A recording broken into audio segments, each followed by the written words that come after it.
Good morning.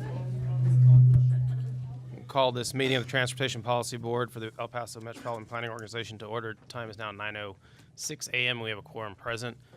Before we, actually, let's go ahead and stand for the pledge.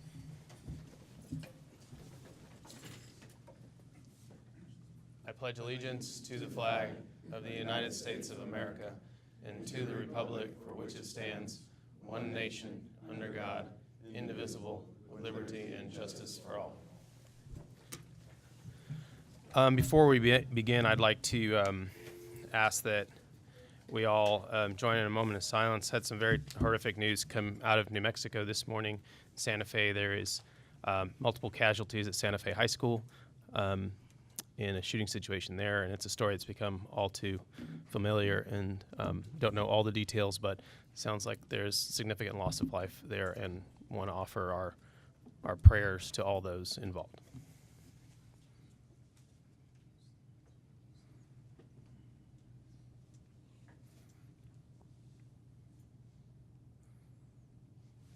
Thank you all. Before we get started, do want to, so I think we have Ms. Genevieve Bales from FHWA on the line. Is that correct? Trying to reestablish connection. Okay.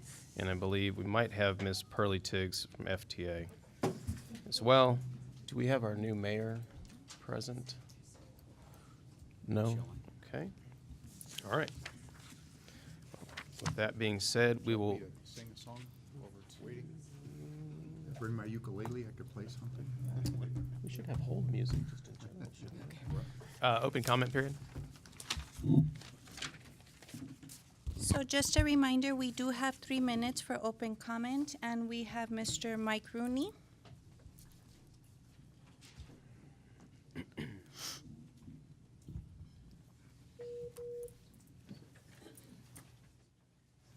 Thank you, Mike Rooney. On one of the following agenda items, it's the Destination 2045 MTP project list. There's an item on there for the year 2023 for $142 million. It's design and construction for streetcar phase 2 service to MCA. Apparently this is that Alameda line. Now, I'm going to send in an open records request and see what special interest put this thing on this list. And is the city really going to ask this group to tie up $143 million 5 years from now? If here's some opportunities that you're letting go. There's you could put at the Dodge Railroad tracks, you could put a bridge over the railroad tracks there and hook Hawkins between North Loop and Alameda and open up traffic for the lower valley. The MC at Medical Center of America wanted a bridge just to the east of Reynolds so they could connect the MCA property with Texas Tech and UMC, or you could use that money to expand the Reynolds Railroad Bridge. There's always, when bus service for the county comes up, there's always interest by the smaller communities. Other opportunities, you could put a flyover at the north end of Fred Wilson, hook into 601 eastward. Another opportunity would be to put a flyover at Hawkins and either hook it in east or west. Now, I'm surprised you smaller communities that always need things are not being Machiavellian about it. Surely you have needs in your community that you could use a portion of that $143 million. So as a citizen, I have a lot of problems with that project, and I'm going to find out who the special interests are pushing this. Our current streetcar isn't even in operation, and there's about 3 items requesting, I guess it's operational funding in the years to come. Thank you. Please look at it seriously. Oh, Councilman, no. I saw you on News Extra a couple weeks ago, and you said there's a lot of road projects on the east side that you could vitally use to help the community. Thank you. All right, thank you. And I'm sorry, I was quick on looking at news this morning. Actually, that was Santa Fe, Texas. I just saw Santa Fe in the headline, just assumed we were talking about New Mexico, but the mayor brought me up to speed on that. But all the same, I just wanted to correct the information since I stated that. Do we have any other open comment? We do. We have Mr. Sebastián González from UTEP. If you can please come forward.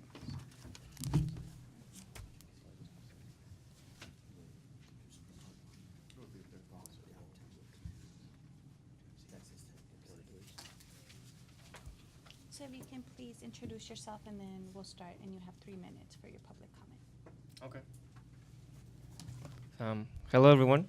Good morning. This is my first time here. My name is Sebastián González. I am a UTEP student. My major is computer science. I'm here today because I'm a volunteer at the CTIS lab. And, Were you wanting public comment? Okay. yeah, yeah, and I just signed in. Hey, go UTEP, right? Yeah, combiners and We're just trying to put you on the spot. No, I appreciate you being here and staying engaged on these issues. thanks. Thank you. All right, thank you. He'll never be back. Next, we have Mr. John Iberg. 2.5 minutes. No wonder it's so tentative. Buenos dias, good morning, todos.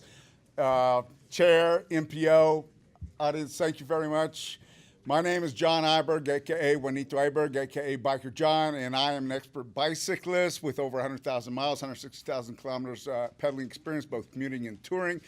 And I want to thank you for keeping the roads that we're putting in multimodal and the roads that are already in and enhancing them. That does not mean bike lanes. When a bicycle is used on the road, it becomes a vehicle upon the road, has to follow all the same rules as any other vehicle on the road. That's the bottom line. In our hidden gem of the world, Crossroads of North America, anchored by El Paso to the Juarez and Las Cruces, I'm looking forward to the international bike rally that I am wanting us to have here, and we'll call it Boundary 83. 5 years away, that should be enough time. You are an integral part of making things work, and I appreciate what you're doing. Thank you very much. Thank you, sir. Did I make it? You made it. Next, we have Councilman Ralph Duran from the City of Socorro. All right. Oh, I'm sorry. Did you want to speak just on item 2A? Okay. So that's it for open comment. All right. So we'll go to item 1.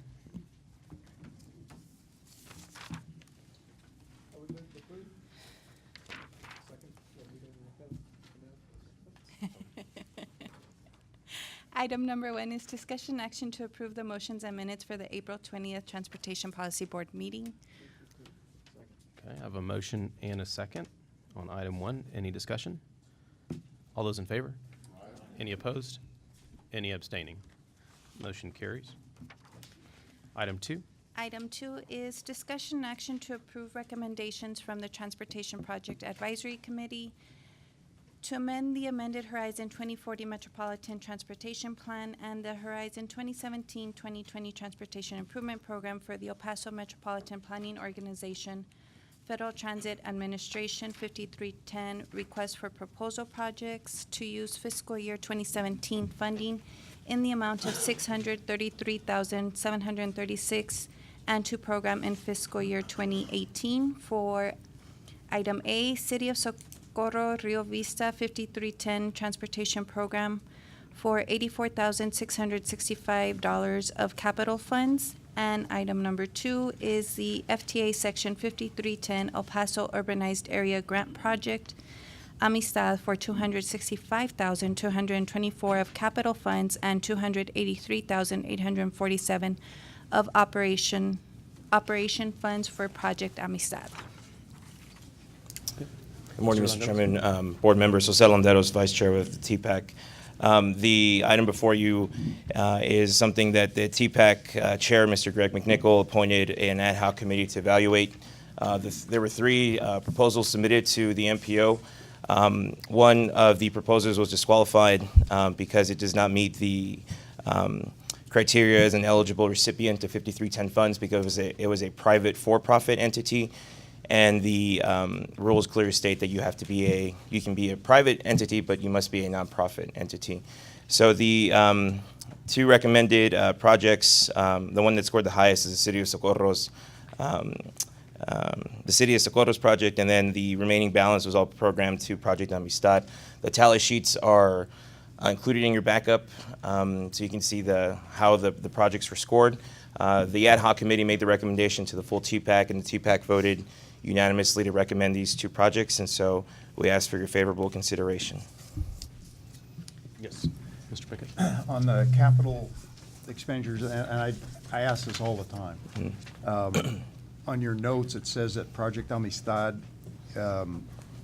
is receiving less than what was requested. Was developmental credits used in any of the computation to come up with the dollar amount? For Project Amistad, they were For the only capital applicant side, to. we can't use it for operation, but for capital? Right, for capital only, and Project Amistad did have some of that taken into account. Because the City of Socorro's project was ranked higher, Project Amistad received the balance, and MPO staff coordinated with them just to let them know that they had received the balance effectively. And they were- I'm okay with all the way you scored and all that stuff. I just meant that we still don't use developmental credits enough. It's a game we play with the feds because the MPOs get 75% of the developmental credits around the state of Texas, and it's only for capital. So if you have $1 million request and you ask for $1.2 million, you put up the match for $1.2 million instead of $1 million and get more capital. And I see that. You know, and Okay. that's correct. That Christina Stokes, El Paso MPO. That is correct on the process of how to use the TDCs. Because it wouldn't take anything away from No. another, from Socorro's project, just No, did we they get as both high as we requested, could on actually. developmental They credits? both requested TDCs, Uh-huh. so that's going to move forward to TxDOT to see if they will approve that. And what the TDCs does is they Can- do still have to provide a local match Can we and verify. Can we raise the request for the developmental credits and try to get that match as well to get the dollar amount that was? Well, we have to make sure that it's according to the formula. Because the match goes up, I understand that. Because if we ask for $1 million, it's a certain match. If we ask for $1.5 million, the match is higher. right, But we do get another $500,000. So I'm just wondering if we've maxed that out. I have to check with Because I'd be more TxDOT. than happy to, on the other side, again, if we can, because we have a surplus in the state of like, I'm guessing close to $2 billion in developmental credits that Okay. just go unused. And I know it sounds a little confusing. It's a game. The feds come up with a dollar number and say, if you want to buy capital equipment, we'll give you credit up to this amount of money.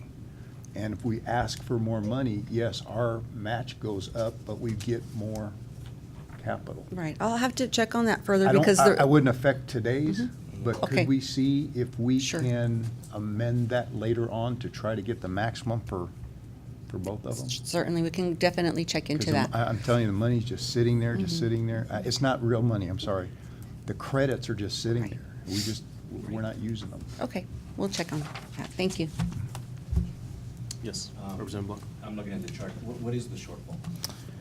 The difference between the projects, not recalling exactly. So actually, you can see here on the screens that excuse me, Project Amistad requested about 33,000. and so they had requested the full amount, close to the full amount of funds available. But with the programming of the City of Socorro's project before them, the balance drops to about 550,000. So a difference of, it's pretty much the difference of the City of Socorro's project, effectively. Okay, thank you. So you got their operations. Yes, It's just yes. the capital. So the City of Socorro's project is 100% capital. It's just the acquisition of a vehicle, and the project Amistad is both capital and operations.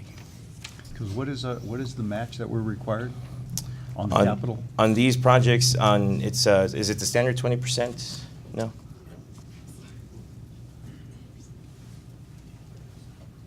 Christina Stokes again. On the capital, it depends on what the purchase is. So buses are 85-15 on the So our- match. our And match so would be 15%? on the buses. And then So it it's would, possible if we came up with additional 15%, we could get the roughly $85,000 difference? we'll have to look, because the formulas that we calculated were based on, it was broken down, because also capital for equipment that's the 80-20. So the formulas that we used were based on what we knew that they could apply for. So if there's anything excess that we could possibly do, we'll try to see what we can work into that. So it's possible if we came up with about $15,000, we could get another 80 to 85,000? We'll have to Okay. We'll have to look at that. And also in reference to the reduction that you asked about, because we did notify Project Amistad as soon as we knew that the order of the evaluations and the ranking and who was getting awarded funds, they reduced their refurbishing buses from 3 to 2. So that's where they were short. Yes, Senator Rodriguez. I wanted to bring up something as a matter of process. The rejection letter or the denial letter that came to my office indicated that the New Mexico Family Services was not eligible, and then it listed, the criteria, but didn't specify in the letter what portion of the criteria was not met. So, Mr. Landeros, I just wanted to bring that up because I was interested in that, and I asked the administration for the reasoning. I just heard you state that it was because New Mexico Family Services is a for-profit, not a non-profit, and I saw that in the criteria. But the letter does not state what is the basis for the rejection, the specific basis, as you just said this morning. So I asked for that explanation, and I just got the same language in response to me. So it seems to me, transparency, we ought to tell people specifically why they don't qualify. And when the ad hoc committee reviewed the applications, we did find the circular from FTA, and I have it here in front of me. It's Circular 9070. And we did give a specific reason at the TPAC meeting, and then that was voted on by the TPAC. So if it was lost between that and the formal notification to the agency, it's something that we can just make sure that we coordinate with the MPO staff on to ensure that in the future, any such disqualifications on a technical basis are very explicit and very thorough and explained to the applicant. I think that would be the right thing to do. Yes, sir. Thank you. Thank you, Mr. Chairman. Thank you. Do we have do we have any other questions? Move to approve. Well, I think we had some. Yes. Do we have public comment? We have public comment. Okay. We have public comment from Councilman Ralph Duran from the City of Socorro.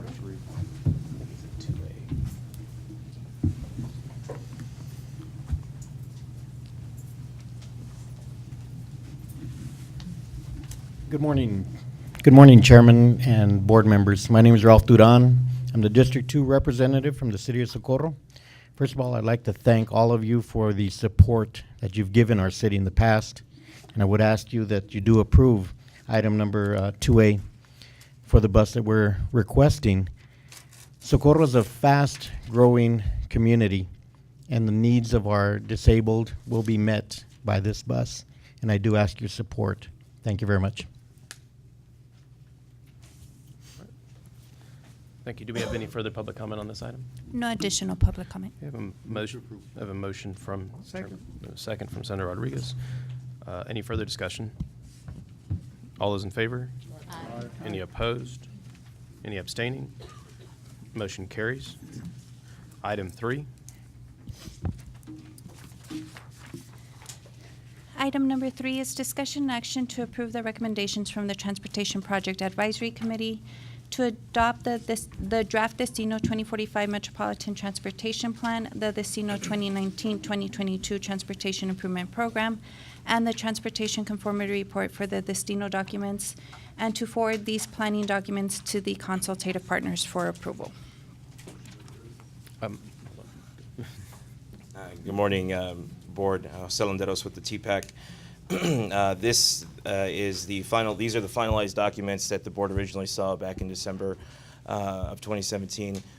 Since then, the documents have gone out for public review. Through that process, over 300 individuals have participated in providing some sort of comment or review to the documents, which includes not only the public meetings that were held and coordinated by the MPO staff, but also online views as well as phone calls and people just stopping by the MPO office to discuss these documents. The documents include the long-term metropolitan transportation plan, which is the 2045 document, and then a 4-year tip from 2019, or 3-year tip from 2019 to 2022, which is a short-term financially constrained plan. The process was arduous, and you can ask all your agencies, TPAC representatives, how arduous it was, but this was, it's a good document. It's financially constrained. It really, I think, meets the future needs of the region. The only major modification since the board originally saw this back in December is the removal of one project, and that is the second phase of FM 1110, which is a county-sponsored project that we were working in coordination with the TxDOT district on. This project was 100% locally funded, so there was no impact to the financial constraint in terms of having to find another project to program those funds against. The county has coordinated with the district from TxDOT as well as environmental division out of Austin and MPO staff on the removal of this project from the documents. And so with that, we would ask for your favorable consideration. Okay. Do you have any questions for Mr. Mr. Chairman. Landeros? Senator? Yeah, I have, yes, we got the presentation last month about the trench and the various options that we are having to look at. Closing down maybe all of the bridges or several of them downtown.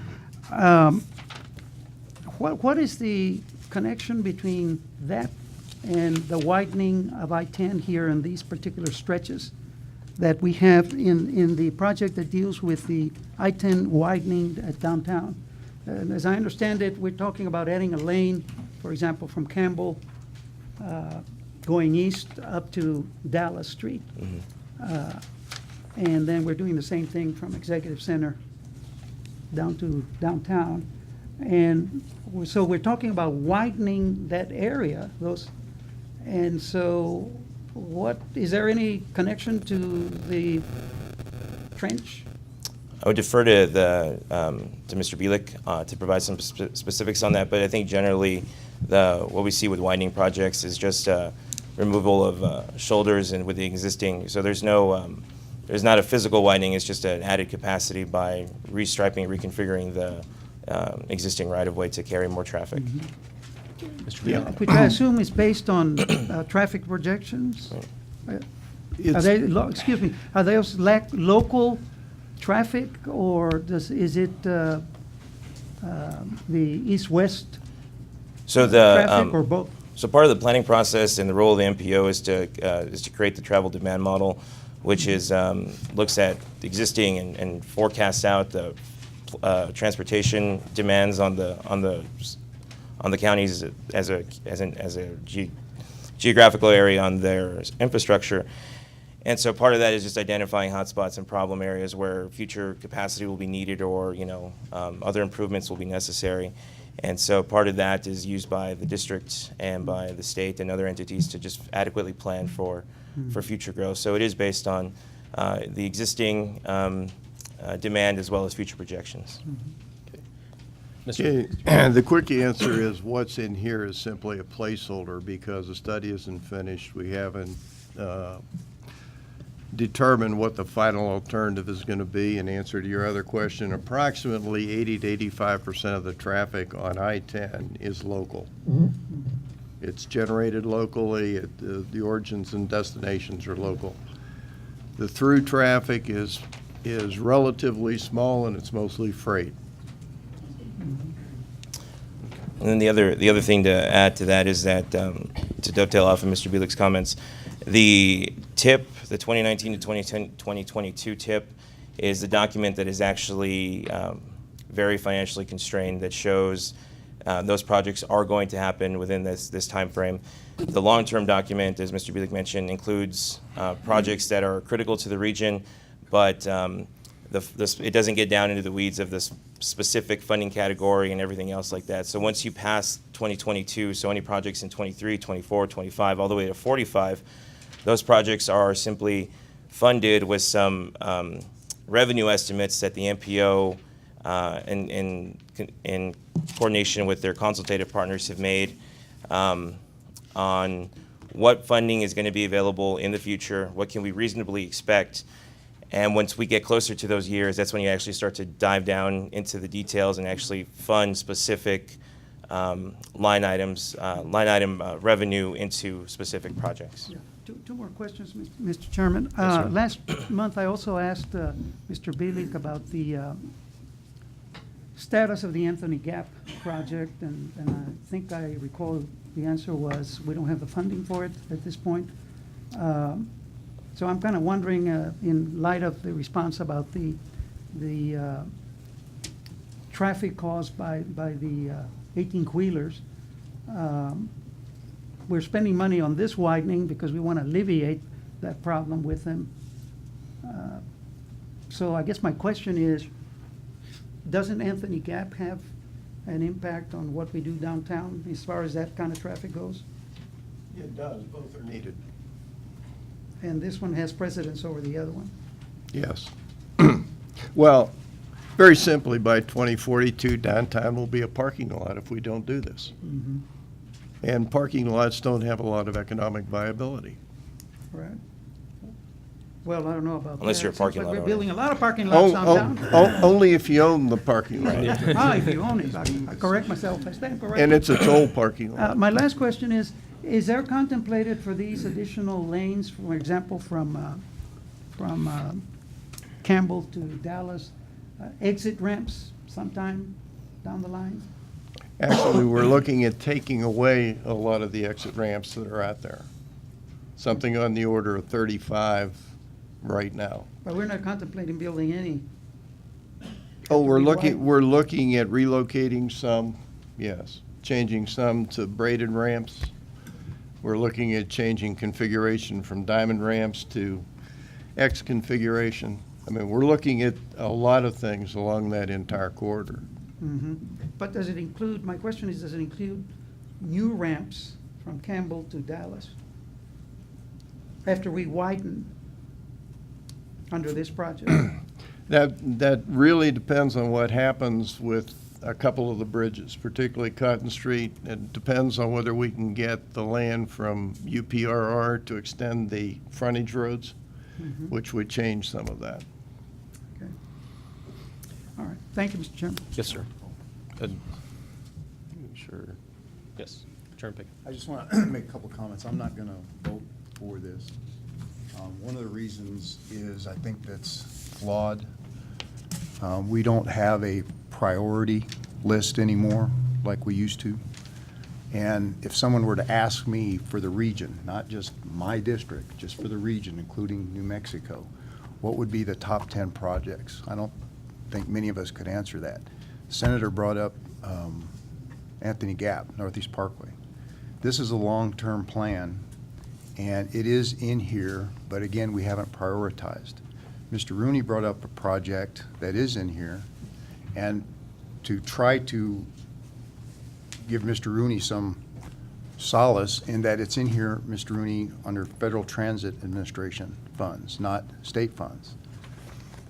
But that shouldn't make you feel any better because the current project was under Federal Transit Association or Administration funds, and then in the TIP it got changed to state funds, and that's why we didn't do the Anthony Gap. And so there's about 5 projects in here that I'm not happy with just because they're placeholders.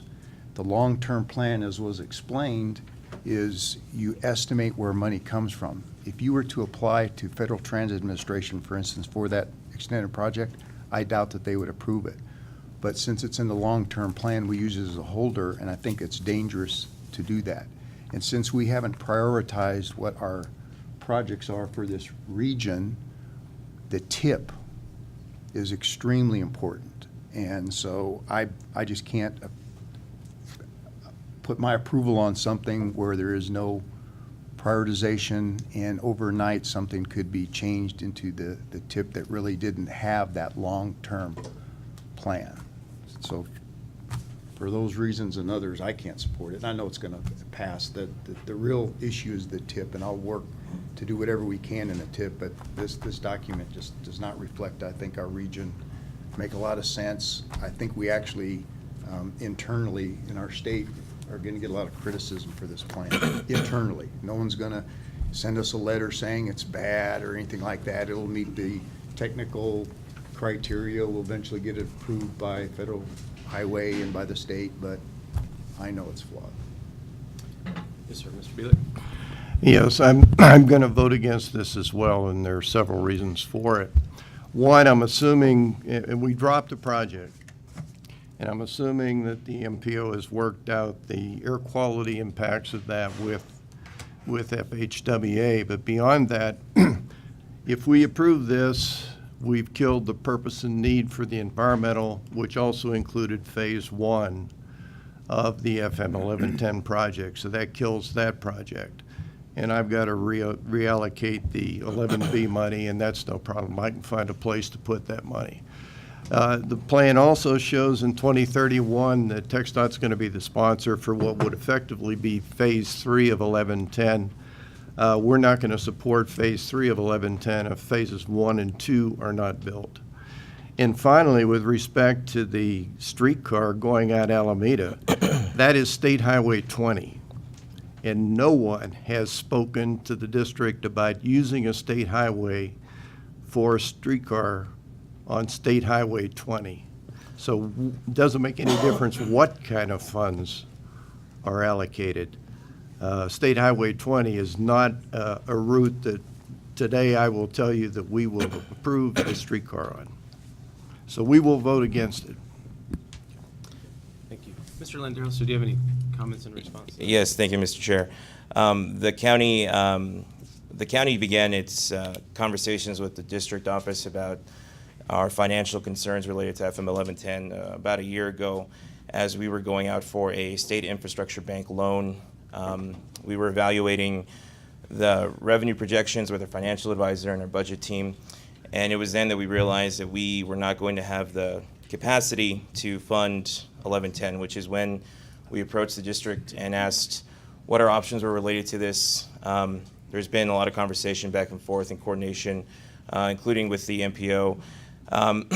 As to the comments about the environmental document, Mr. Bielik and the district have maintained that even though these are two separate projects, it is one environmental document. As this project began, it was, I guess, originally conceived that this would all be done at once, but then it was very challenging to do that. So it was split up into two CSJs, so two project IDs, but one environmental document.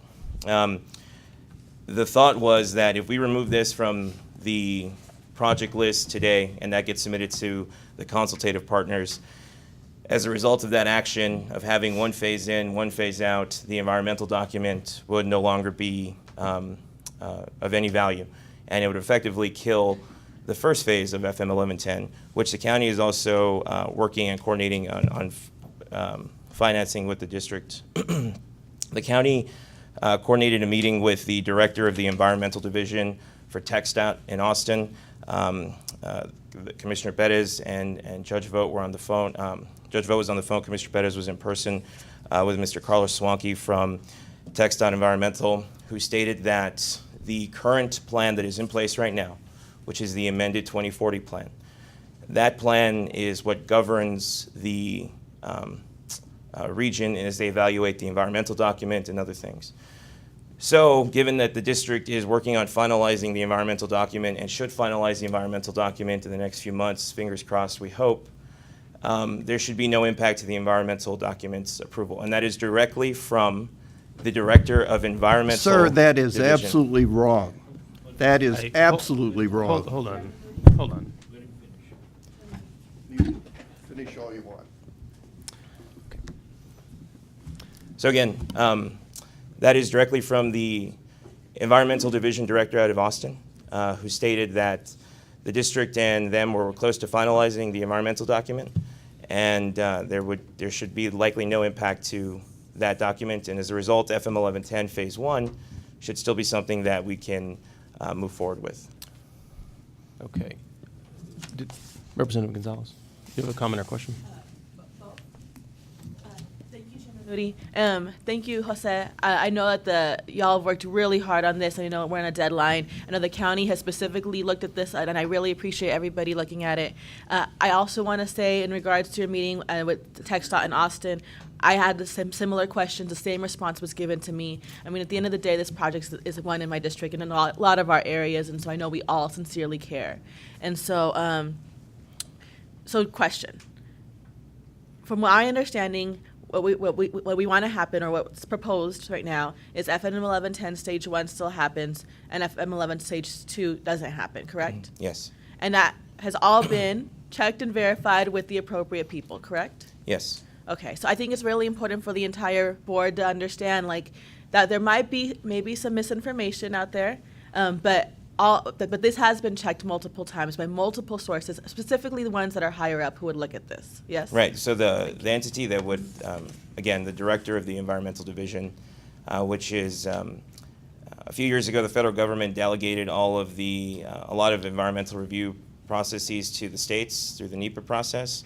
And so the state's environmental division is uniquely charged with reviewing all environmental documents. And their director, in a conversation with the county, confirmed that there would be no impact to the first phase. Was that, No, I'm done. okay, Representative? Oh, I'm good. Okay. I just want to thank you, and yes. Yes, ma'am. I just want to make sure that no one else can talk on this topic, because I was going to go back and reference this document. Oh, okay. Were there, since, Didn't want to. no. Okay. Okay, so Representative. I just want to say that I have had an opportunity to speak to representatives of TxDOT regarding the Alameda corridor study that they're doing. And so one of the things that we talked to them about, and they hired a consultant, and some members of TxDOT were there as well. We talked to them about the expansion of the streetcar, and so that was my opportunity to voice to them that we're interested in expanding that line. And so I just want to make sure that you all are aware that we've conveyed to them as much as we can, and I'm very supportive of it. It's supposed to come into my district, and I think the community also supports it. Thank you. Did we have any other comments? Do we have public comment? We do have public comment from Mr. Mike Rooney. Oh, I've already spoken, thank you. All right. Did we? Sure, yes, sir. Going back to the trench, does this widening, and I guess Mr. Beelig is back, does this widening of the lanes there also widen the trench? I thought he came back. No, he's not back, but I'll ask Mr. Eddie Voltaire to speak to that. Good morning, Eddie Voltaire, Texas Department of Transportation. The answer is yes. We're looking at added capacity within that depressed section as well. So it's a combination of adding a lane in the main lanes, and it's also a combination of those frontage roads that could possibly be located on the railroad right-of-way if we were to get that property. So we're talking about widening the area there in the trench, but if we follow those concepts that were presented to us, we're going to be covering the whole area. Right. Or a good portion of it. Right, and the concepts that were shown, most of the concepts showed development up north towards Uptown. And so that's where the widening would occur, and Yandell would become a primary part of the frontage road system. So there would be opportunity. There is a lot of right-of-way involved in that, but that's how that widening would occur. And also, again, those bridges would be taken down, and new structures with the technology and the capabilities we have today we could do a little bit longer spans with those type of beams that are available today. So if you're widening up to Yandell, are we talking about taking a lot of property, all the property?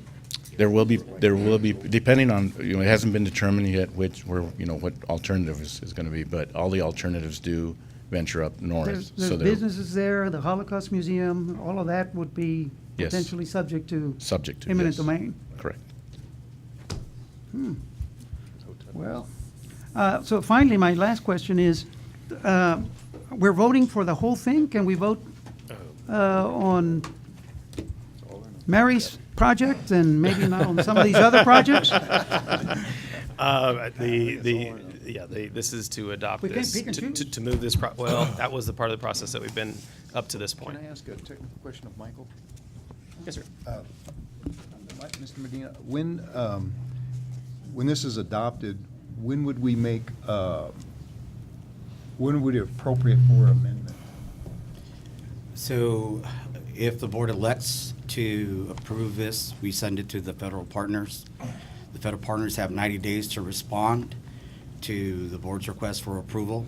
And ultimately, the answer is that until the federal partner issued what's called a joint conformity determination letter, only upon that approval can we make the appropriate changes. Right, I understand that. I mean, our side, we've amended our current MTP multiple times.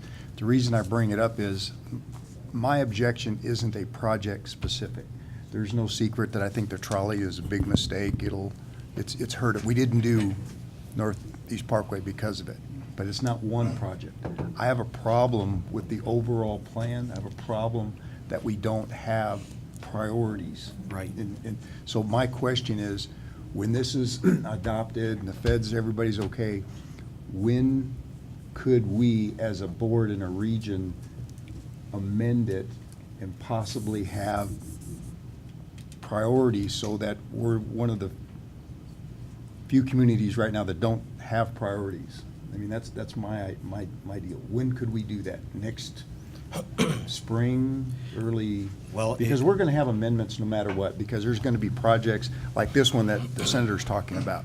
At some point, when we start to get an idea, the money's going to change, the timeframes are going to change, so we're going to have amendments, just normally. When does you think that might be possible?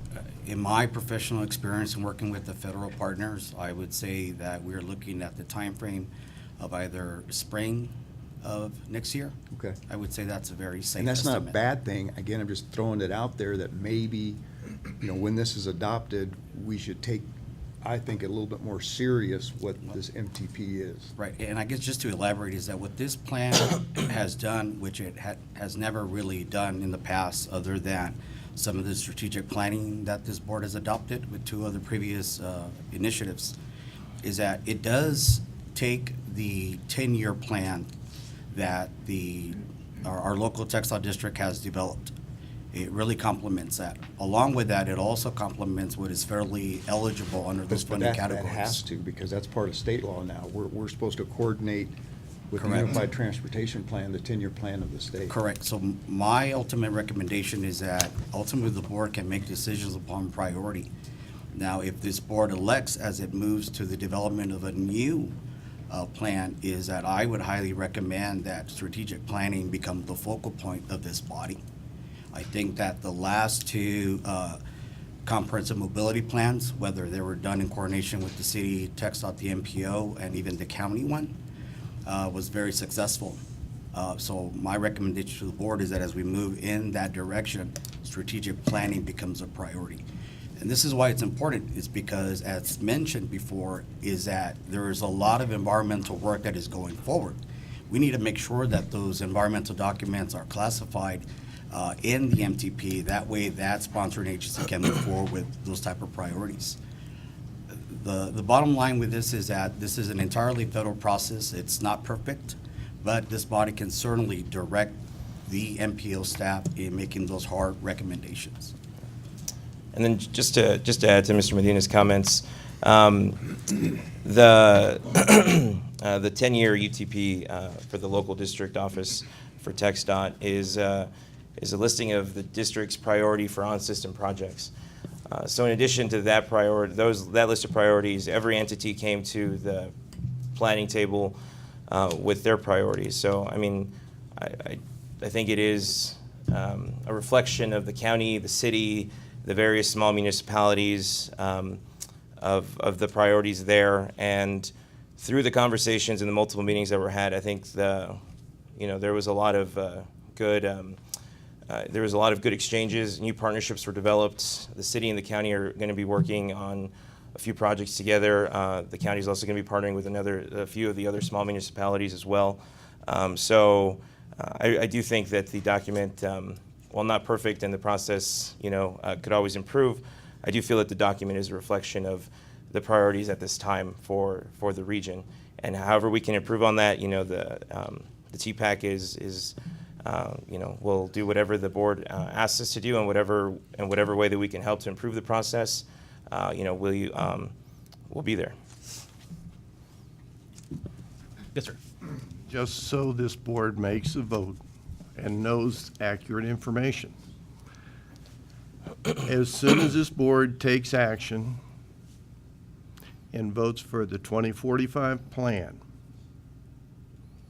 the 2040 plan cannot be considered in the environmental process as the controlling document, because it will indicate that the locals do not support the purpose and need of that environmental statement.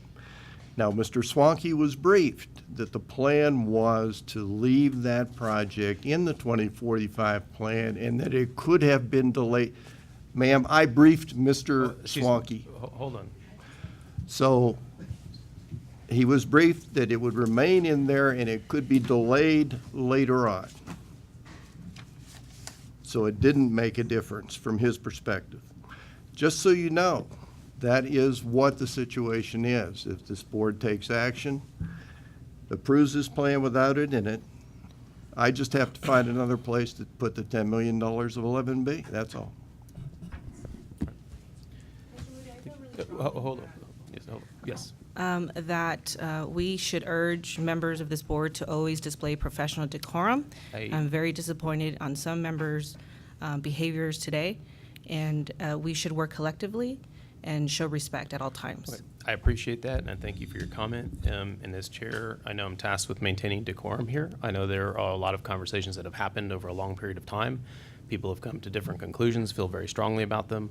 I appreciate, as someone who has been involved in political decision-making for over a decade now, that emotions can get the better of us at times. But collaborative process and the process that we have to engage in is one that is better done in a way that is respectful of differing viewpoints. And I understand that people have come to different conclusions at this table, and that's fine. That happens every day. And so we have to take information and make decisions based on the way we interpret that information. And we have to live with those decisions as we go forward. So are there any other? Yes, sir.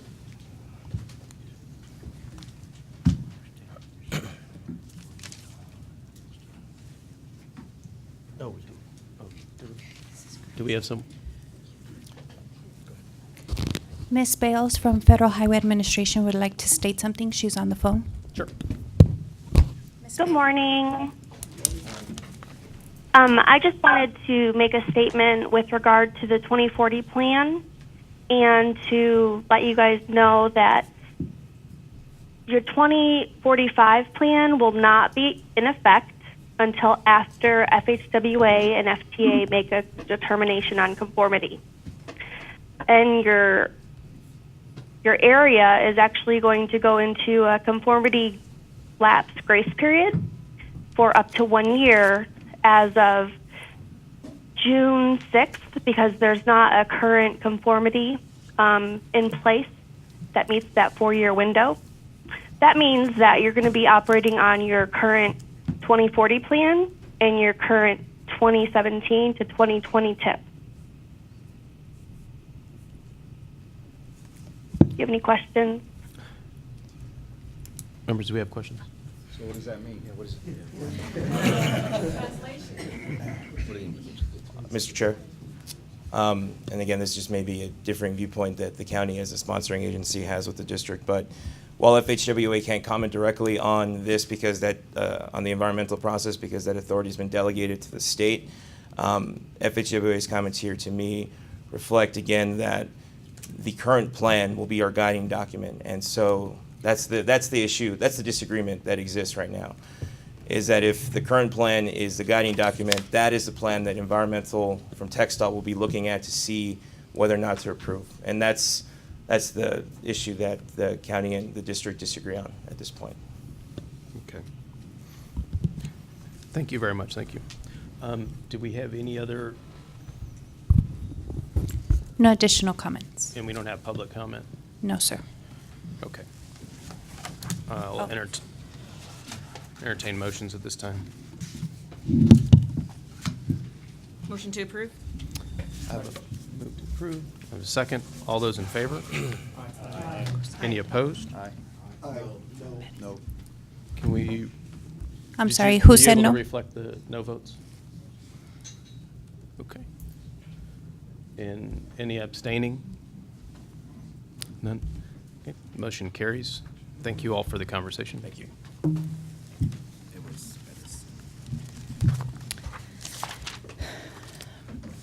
We do, We will need a motion to retire into executive session for item number 4. Just kidding, just kidding. I'll entertain, I'll go ahead and. Okay. And I have a second for Mr. Pickett. He looked at me. Are you going to?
Thank you all, and appreciate it. And I want to have a decent conversation here. I want to be respectful of everybody's schedule as well.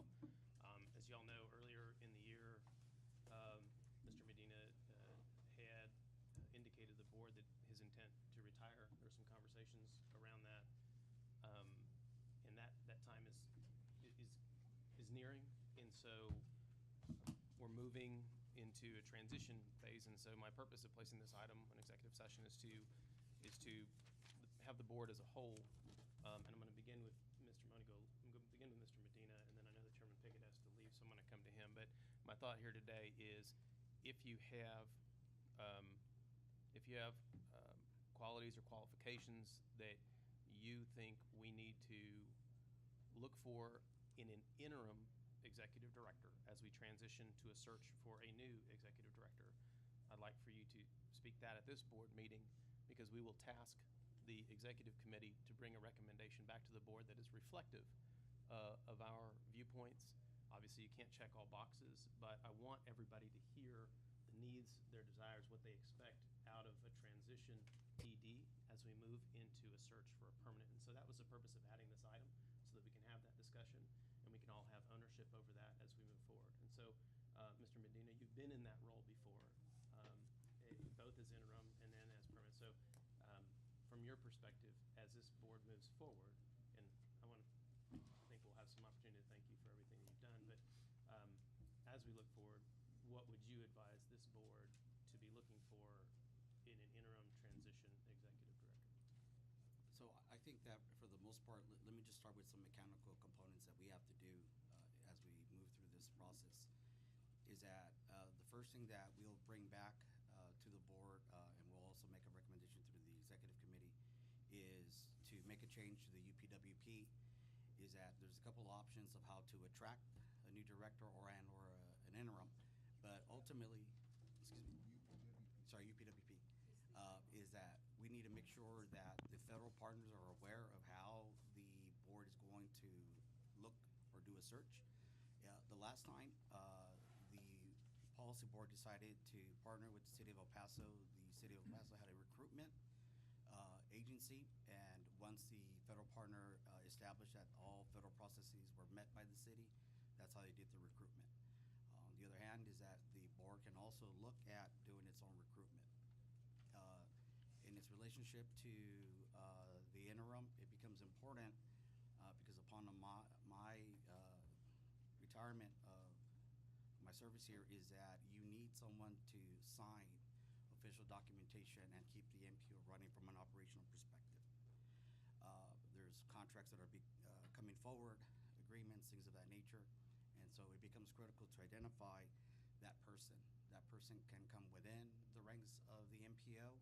It could come from a consultant. It can come from anybody that this board feels has the qualifications to do such. That limitation, however, is just confined to the role of the interim. And so what we did last time around is that, she's off, is that I had spoken with the chair at that time, and I was asked if I would consider. I said yes, with the condition that my position as the assistant director would become whole again if I was not selected as a potential replacement. All right. Thank you, Mike. And I'm really just gonna go around, and if you don't have to offer comments, but I want to make sure that if you are here and you've taken the time, you have the opportunity to. But I know that the chairman has a flight, so I'm gonna, if you have some thoughts and. I do, but I don't think I think I'll run more people off than coalesce the board. I just have a problem with the policy board over the last couple of years. We've gotten away from our purpose. It's not functioning well. FHWA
So the regular meeting will resume at 10:48 a.m. with 21 members.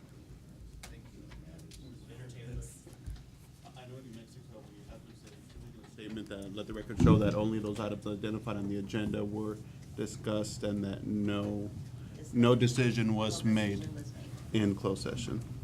I'm not sure if that's in Texas, but I know we do that again. Yes, that's correct. Okay. What we say is that there's an action or no action. Okay, there was no action taken in executive session. Do we have any announcements? I'm retiring. Before we're not there yet, buddy.